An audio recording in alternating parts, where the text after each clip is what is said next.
Hi, it's Jeroslyn Jovan with Black Enterprise, back with another insightful discussion on hip hop and enterprise. And today I have the pleasure of speaking with the founder of FUBU and the recently launched For Us By Us network, J. Alexander Martin. How are you? I'm great. I'm great. How's it going? It's such an honor. No, actually, more honor of me. I mean, this is Black Enterprise. Of course, but come on, you've been already Black enterprising for decades now. You've been doing this. So you recently launched the streaming platform For Us By Us. Everybody's been talking about it. And how do you feel about the response?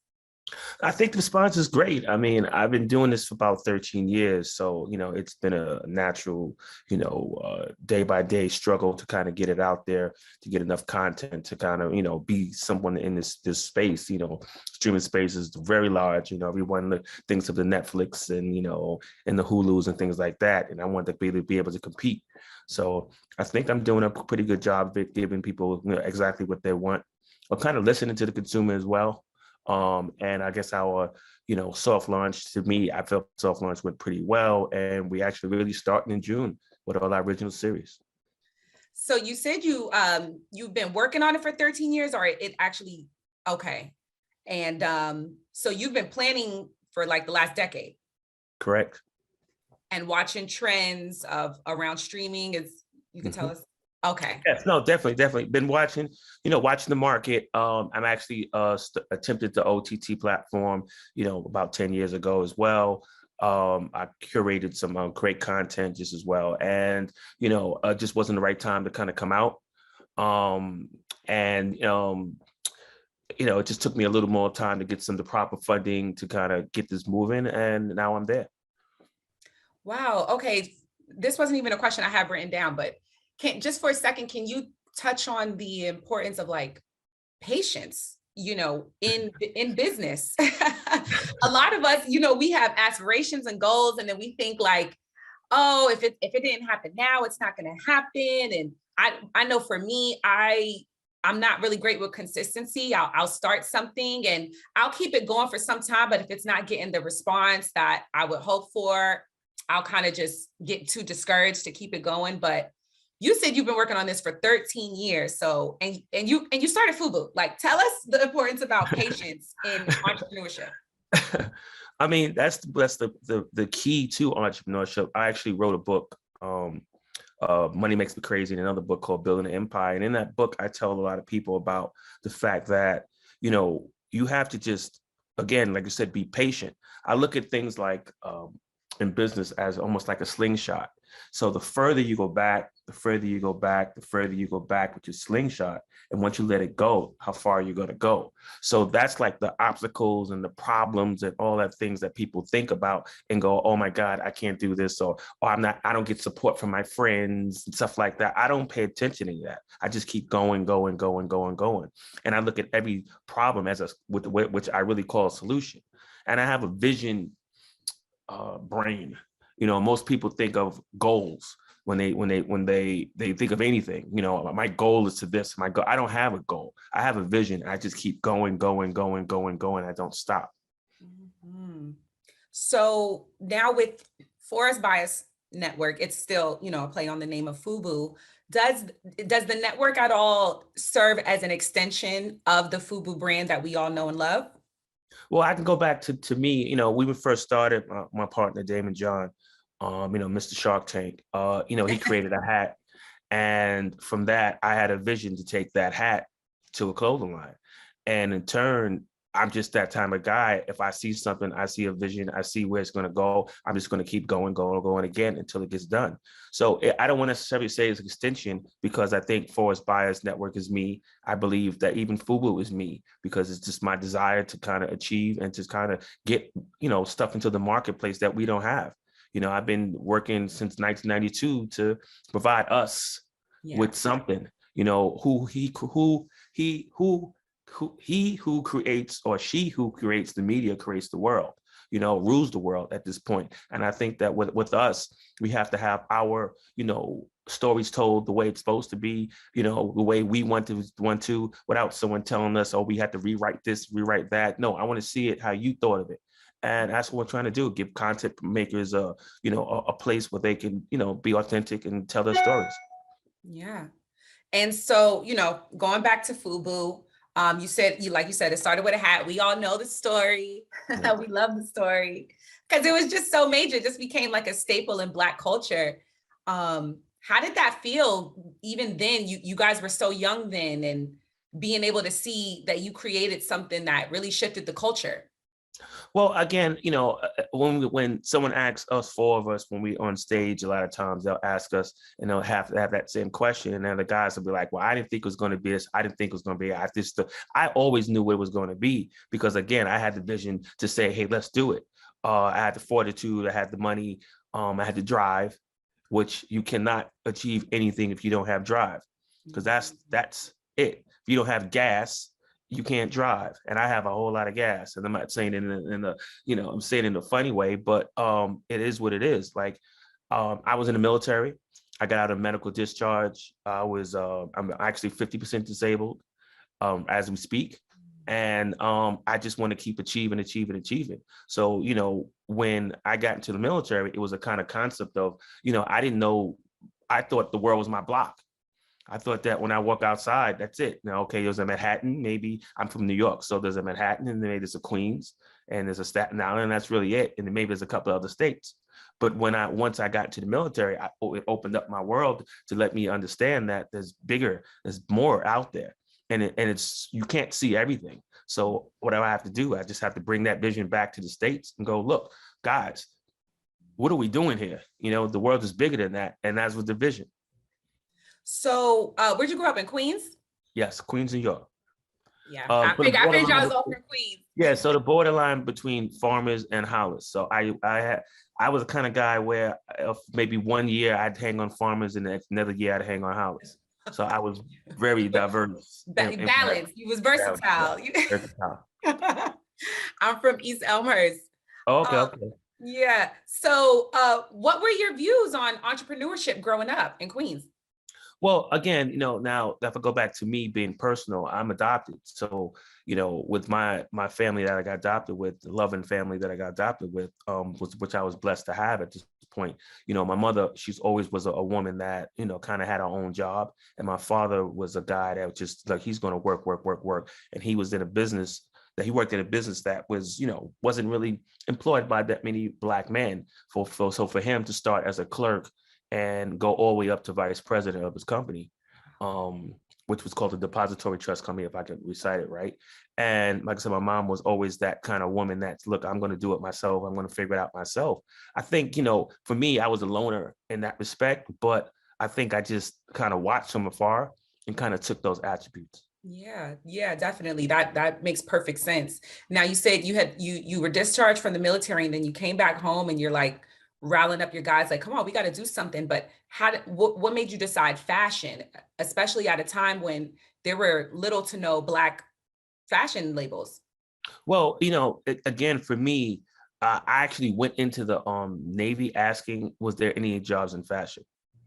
Oh, so Yes. that was already a passion of yours. Yes. So it was one of the things where I used to, get tricked. When I finally got money to be able to buy clothes, I would like change my clothes 3, 4, 5 times a day, in that respect. And when I went overseas, I would go and buy clothes and hide it all over the place. And, because you only could have one locker per se. So I was like, look, I'm gonna put something over here, put something over there. And I just loved to dress. And I figured I would be in that field somewhat. I actually when I came home, while I was working with FUBU, I was a buyer. I was trying to work towards a buyer, but I believe this is better. FUBU was better to do. I went to school, FIT. I was actually in buyer. I went to school for buyer and merchandiser. So my thinking was always, look, I want to be in this field somehow. I just don't know how and where it's going to fit, because I knew I just loved clothes. And it actually just worked out. And I'll tell you a quick story. I was working at Macy's, and to tell you about drive, I was working at Macy's, and I'm very fashionable. So I was working at the tie department, and in the tie department, they were ties of like almost up to 500, 600, almost even $1,000 at one time. And I don't say I was in charge of it, but I might as well have been in charge of it, because I would have lines of people that selling suits. This guys were salesmen that sold suits, that have them come over, and I would help them sell their suits by putting ties and stuff together with them. They'd say, "Hey, come, we'll go over see that guy Jay." Long story short, I got the eyes of like the top merchandising managers of the department, and they were like, "Oh, hey, I like what you're doing. What are you trying to do?" I said, "Look, I want to get in the buyers program." "Okay, I'm gonna keep my eye on you." So we going back and forth. I'm working day and night. I'm part-time. It's almost like I'm full-time. I'm still doing FUBU. I'm still going to school, all at the same time, because I just really want to really have the passion to be in this business. Long story short, the manager called me to the side one day, pulled me to the office and said, "Well, we feel that you tried to steal a tie." And I'm like, "Well, I wasn't trying to steal anything. I'm trying to, like, what are you talking about? You must have the wrong." "No, not me, because you know what I'm trying to do here." And, I guess it's one of those things when you, or quote unquote, outshine the master per se, he got kind of jealous in that respect. And I was like, "Listen, please don't write me up. I can't, it's messed up my whole plan, And he's like, no, no, no." So I'm like, "Well, listen, let me reason with you. If I'm in charge or around ties at $1,000, $500, and the like, why would I steal a tie that's $19.99 on sale, half off and on sale and I get a discount? I'm going to go for the gusto." And he was like, "No, well, it was by your section and it was crammed up, I believe, somewhere." So I don't know how it got there. All I know, it wasn't me. So long story short, I said, "Listen, I quit." And I said, next time I come back to Macy's, I'm going to sell to you." Now, fast forward again. When next time I walked back into Macy's, we were selling FUBU in Macy's, and we have the first, actually no one ever done it, especially African American, especially anybody. We were in the windows as a display. So that goes to show you, just keep your vision and keep going. So when they do your movie, the biopic, you got to at least include, I'm sure you probably didn't bump into him, but you got to make it look like you did. Well, no, actually, I bumped into the merchandise manager a few times, and he still works at Macy's. So we'll just leave that one there. We'll leave that one there. So when it comes to your journey with launching FUBU, you guys were, you were young. It was the early 90s. Would there be anything now in hindsight that you would go back and change, edit? And everyone says that, and I give the answer, and they look at me like I have 4 heads and 6 arms. I say no. Why do I say no? Because all those things had to happen in order for us to be to where we are today. Mm-hmm. And people always want to go back and change it and think about, "Oh, I would do this," and say these politically correct answers. Well, everyone wants to know what the failures were. I don't know what a failure is, because I know it's all positive. Mm-hmm. Right. Lord, guide my steps. I have the faith. I know it's working the right way. I'm not worried about it. And if you keep that energy and that attitude, you can't fail. Mm-hmm. Yeah, you're right. I didn't mean to take you to church. I'm sorry. No, I love going to church. It's so funny because I was even just talking to someone right before, and you don't understand, like, when I'm like a little quiet, to taking it in, I'm a very spiritual person. So just seeing more, Black people, when we're speaking this same language, this is how we're supposed to talk to each other. We don't speak enough life into each other, and even just embrace the natural power that is just in us as Black people. And I just love to see that. But when I see the people saying that, I'm just like, well, of course, like, that's why you are who you are, and you do what you do. And I just aspire to be able to kind of help instill that to the masses, and a lot of us out here. Well, again, programs like this, things like this, vehicles like this, is going to do that. Mm-hmm. There aren't enough. That's why I'm here. That's why I'm created for us Bias Network, like, for the same purpose. Yep. So we're on the same page. Oh no, we are. And with the Forest Bias Network, it's the only AVOD. So AVOD and SVOD. And the SVOD, I know, is service was it service on demand? A subscription. Subscription on demand, subscription video on Yeah, demand. man, And correct. AVOD is Advertising, get video on demand. So you're the only one streaming platform with that. I'm with both. And we also have a linear that we'll probably launch out a few months of maybe 6 to 8 months out later. So we'll also have a linear. Okay. Linear is, like traditional TV. Right. You watch it. You watch it. Well, it'll be programmed, and you'll see this episode every week, and it's on a loop. Right. So now tell us about the significance of, being the only AVOD, SVOD streaming platform currently. Well, again, listen, traditionally, you have your other platforms and it'll just be AVOD and you'll just watch TV and you'll just see ads and that's it. Sorry. And a lot of people get tired of the ads, it gets to be redundant. So what you do is you get the premium service, which is the AVOD. It's the SVOD. And then what the SVOD will do is eliminate all those, pesky commercials, but it would also give you more premium content in which, our, higher end, better, I wouldn't say better, but it's all good. It's just that, we have original series that we've been working on for, feels like forever at this point. We'll have a lot of those things on there, which will not be on AVOD.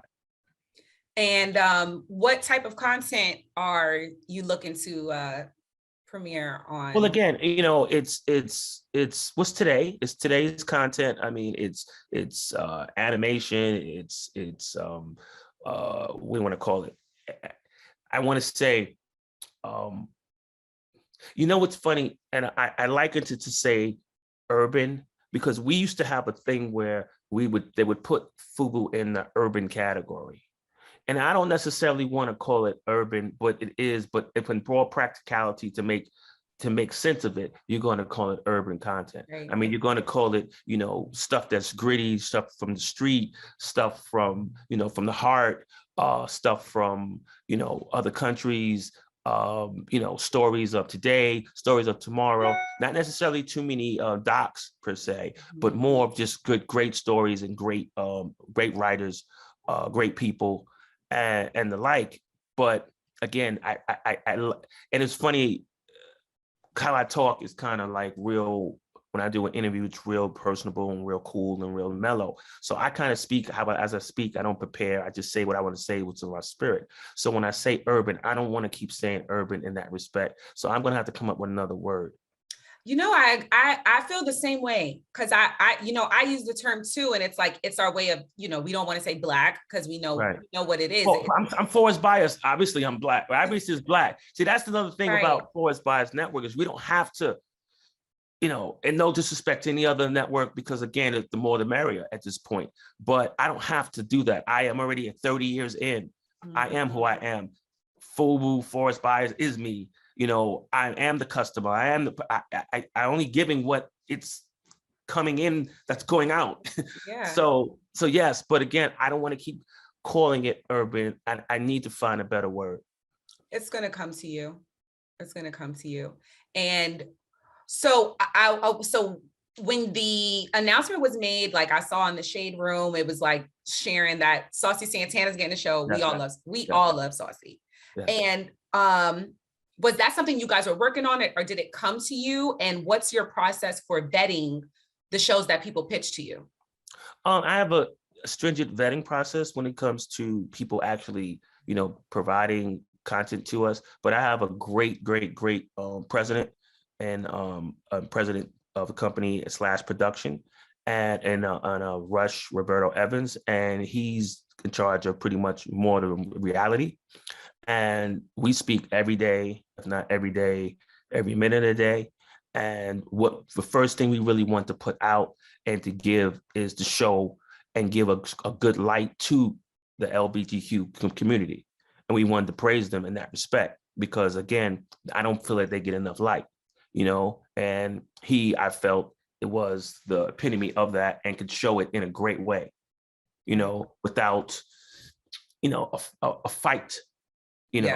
Without a fight. And it's been great. Actually, it's been great. It's our #1 show at this point. Honest, Yeah. our number one show. So, Yeah. one, and again, I don't want to fit anybody. Again, this is not something that I don't have a viewpoint to where I say I like this, I don't want this, I don't like that. I just want to tell the story. So as long as the stringent process is it has to be of utmost quality. That's really it. And tell a great story. If it doesn't do that, forget it. And you mentioned, wanting to, one of the first shows you wanted to do was for the LGBT community. Do you feel like there's other voids missing on television that you're looking to fill? Yes, there's definitely other voids, but again, one thing at a time. I think so. For instance, in this business, docs don't do very well. Yeah. Horror films don't do very well. But I feel that I have to find a way to make it work, because telling our story is telling it in docs, and those docs, unless I tell it in the series, but a lot of times those are very, very, very expensive. You were talking about even some of the stories that you want to do, like documentaries, they don't perform well, which is weird. I love documentaries. I guess I'm a part of they don't traditionally perform well. It's more like I don't want to call it a lost leader, but it just doesn't. When I hear it, just doesn't perform well. Really? Although I'm going to try to attack it, I'm going to try to do it anyway. But and to be honest, they always said that LGBTQ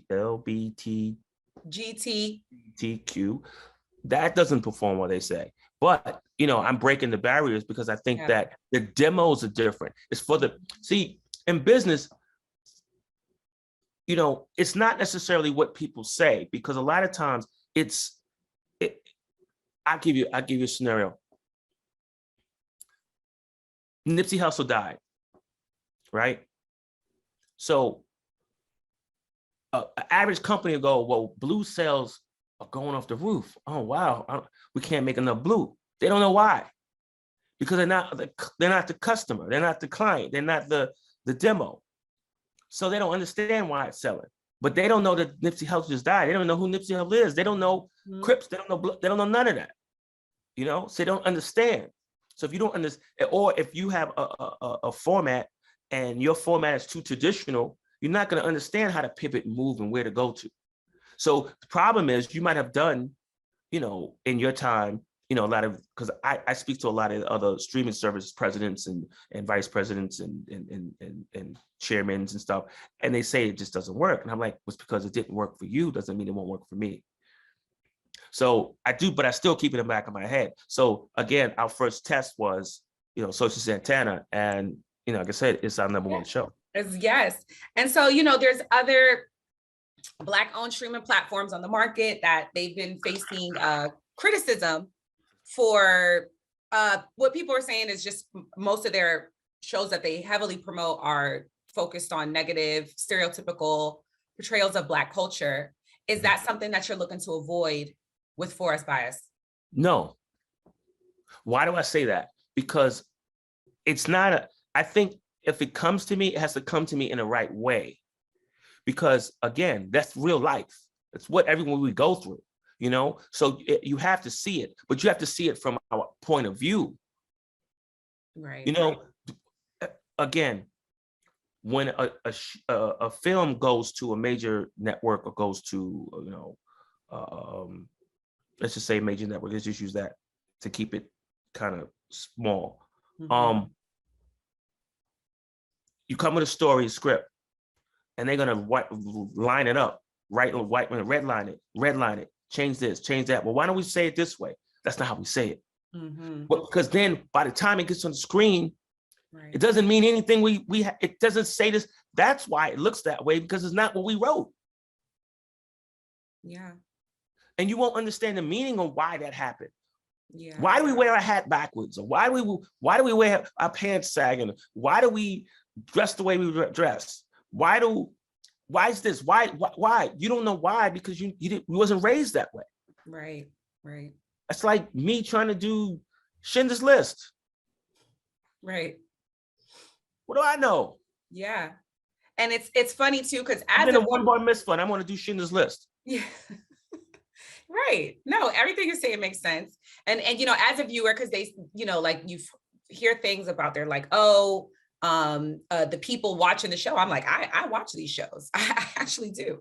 And I get the message. I know what I'm watching. I'm very aware of what I'm watching and what people might say. I have my own reasons for why I watch it. Some of them are just guilty pleasures. But if you don't watch it because you look at it as, oh, why would I watch Saucy Santana show? And then you're gonna miss like such a gem. And that's just about just being closed-minded. Well, it's entertainment. It's entertainment. It also is, to some people. But now, I also if you don't want to watch it, we got a whole lot of other things to watch. Exactly. So why so even when now, if you have a network and it's just that, then okay, no, that's just too much. Now I'm going to have a little bit of everything. Yeah.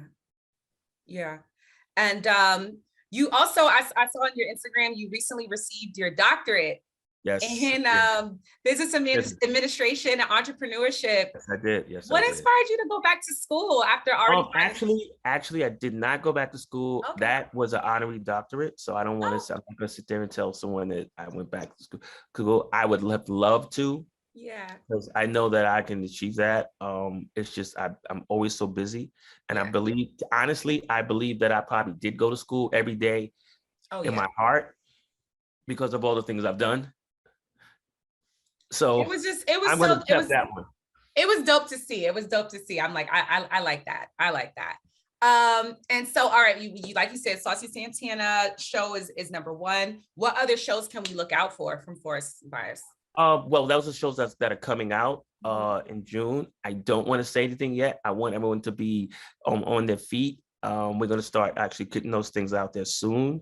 I want to follow up interviews so I can start talking about those and actually get the people on in the movies and on our series on that. So if I could just throw that carrot out there. Good. No, trust me. I already know. Me and Danica, we talk all the time. So I'm excited for what's coming. And FUBU, FUBU, you guys just even did the collaboration with Forever 21. Did. And that actually was phenomenal. Yes. Phenomenal. I'm seeing a lot of people wearing FUBU that wasn't wearing FUBU. That wasn't wearing FUBU. And it's funny, and I'm gonna be real on this network, on this show, and tell you that I got a DM from a woman, white woman. She said to me, I'm so happy that you guys opened it up to another market. I always wanted to wear it, but I felt like I couldn't. And now that I can wear it, I'm telling everyone to wear it. Wow. I can show you DM. I believe you. No, I was like, okay. Yes. I said, well, thank you very much, ma'am. I live in West Hollywood. I'm seeing white people over here wearing FUBU. Yes. Like it's okay. I mean, and again, like I said, that Forever 21 is such a diverse, and how we designed the line, it was with that in mind to just find that. And actually, we thought it was just going to be for millennials, but now it's like beyond that.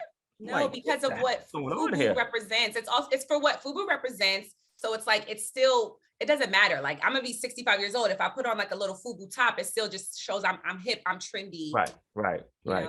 It's but yes, it worked. It worked very well, to say the least. It's been such an honor to chop it up with you. I know we're gonna reconvene as the new announcements come. But just kudos, congrats, keep going. Thank you. Course, you already know that. And yeah, I'm really excited to share this with the Black Enterprise audience. Okay, well, I'm so happy to be here. I hope everyone takes it. I hope anybody downloads and subscribes. I appreciate it. I appreciate the love. FUBU appreciate the love. Damon, Keith, Carl, and we all appreciate the love. My other partners on my television side, Roberto Rush Evans, we all care. We all here. We just want to do what you want us to do. If anybody ever has a problem, DM me. I'll answer that problem or whatever. I'm here. I totally. Are we gonna get kind of like an urban? I hate to say urban, right? But I'm like, I want to see like a Shark Tank where we could come in with our ideas Have like a, You know, what's funny is my partner and I probably won't do it. I'm trying to stay away from somewhat of the camera. I mean, I've did some guest appearances on a couple of things that, you know, on the network, of course, but here and there. But I kind of want to stay away. I don't want to be all up in the video. You know what I mean? So Daymond has some stuff that we talking about that we may do something with him in that respect. So we'll see. And of course, and you know, we want to see y'all together. We want to see the Fantastic Four. Dynamic. Yeah. We gotta see. I'm so excited. I love seeing us win, and you've been showing us that from day one. Thank you. Well, thank you. Thanks for having me.